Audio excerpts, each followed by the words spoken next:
welcome back to my channel. This is Adenike, of course. I know you are seeing a gentle. Don't start getting ideas. Wait, let me do the introduction first.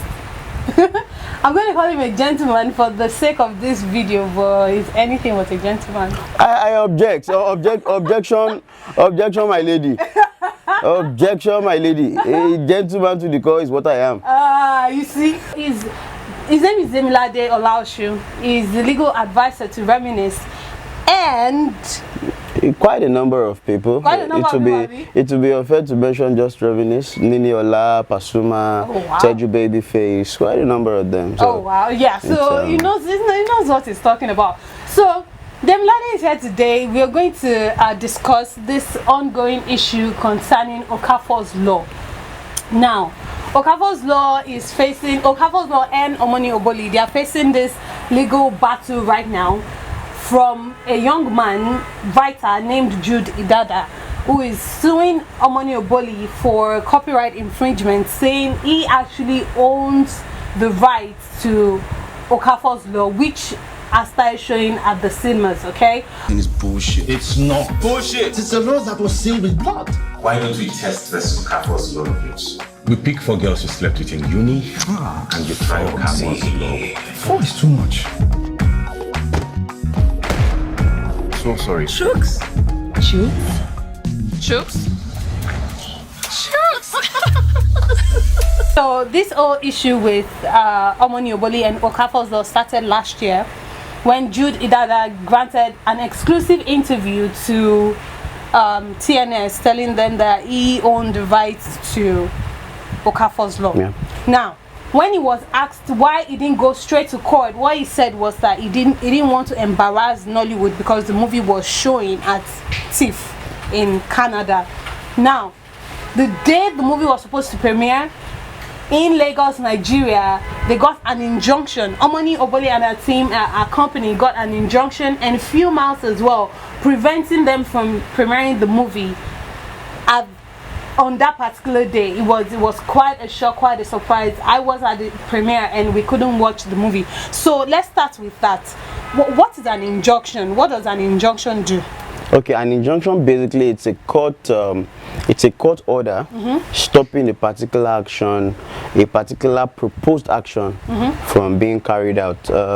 It is basically an order saying that parties should maintain the status quo pending determination or pending a substantive order from the same court. So it's temporary? Yes, it is temporary. Okay. There are temporary injunctions. There are injunctions that can be extended for a bit of time, but it is not. It is just for the parties to stop whatever it is they are doing, stop all actions whilst the actual suit is determined. So the injunction is not a determination of no, it's not. It is not.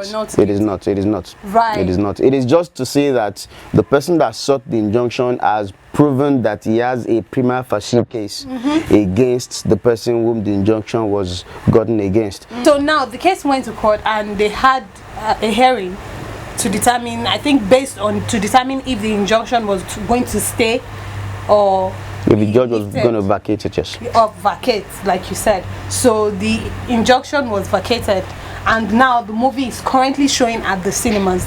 Now let's talk about Jude. How should Jude be feeling right now? Is it losing the case? No, Jude hasn't lost the case. He's not losing. If at the end of the substantive suit.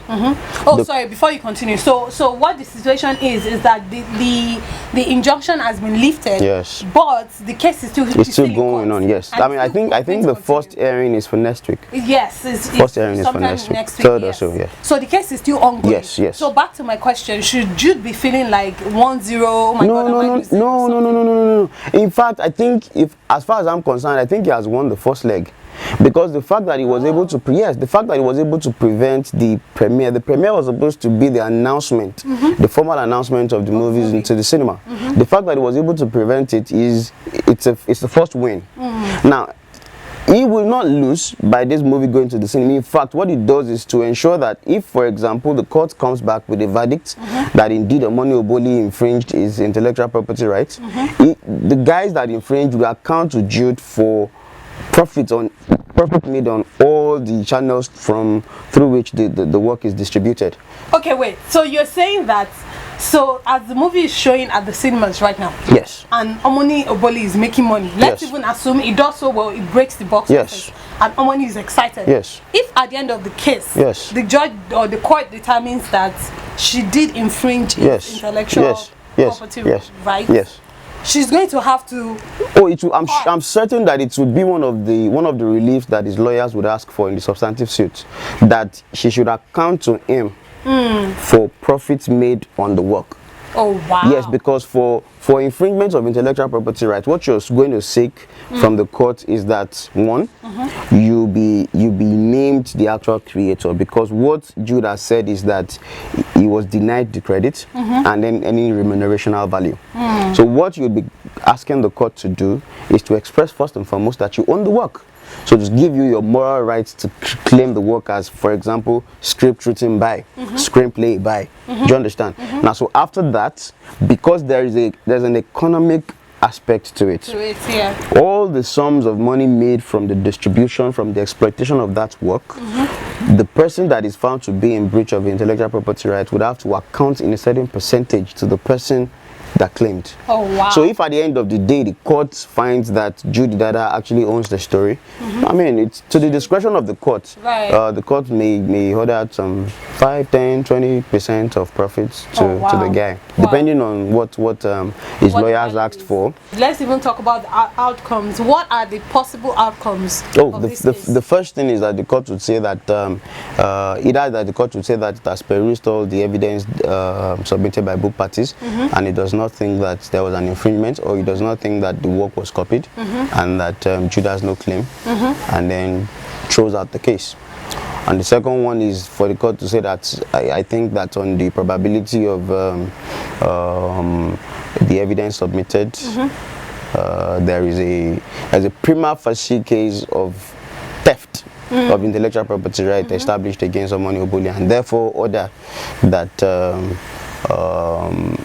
Jude Idada be considered the creator or the writer, and that he be accounted to in profits from the exploitation of the movie. You see, the way intellectual property works is that the law will not protect an idea that has not been reduced into a medium in which it can be perceived by other third parties. So you cannot stay in your bathroom and that you have a copyrighted work. Yes. No.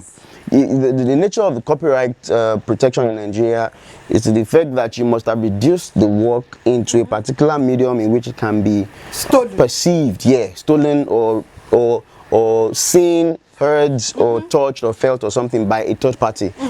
Right, so it makes sense for Kemi Adetiba, who recently posted that people should stop sending our unsolicited yes. Because it's dangerous. Yes. What if she decides to write something and it now tells me what? Yeah, exactly. Yeah. So don't. So it's a bad idea to send unsolicited. What you should do? What you should do is to first reach out to the person and say, I have something that I want you to look through. And once the person agrees to accept it, you send an agreement, a non-disclosure, non-circumvention agreement.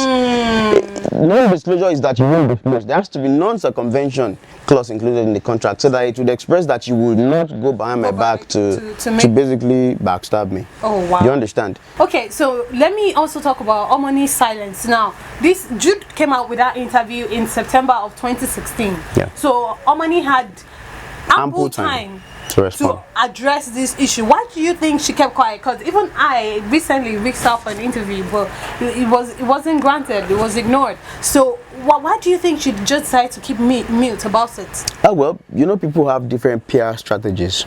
Some people's reaction to everything is it will fizzle out.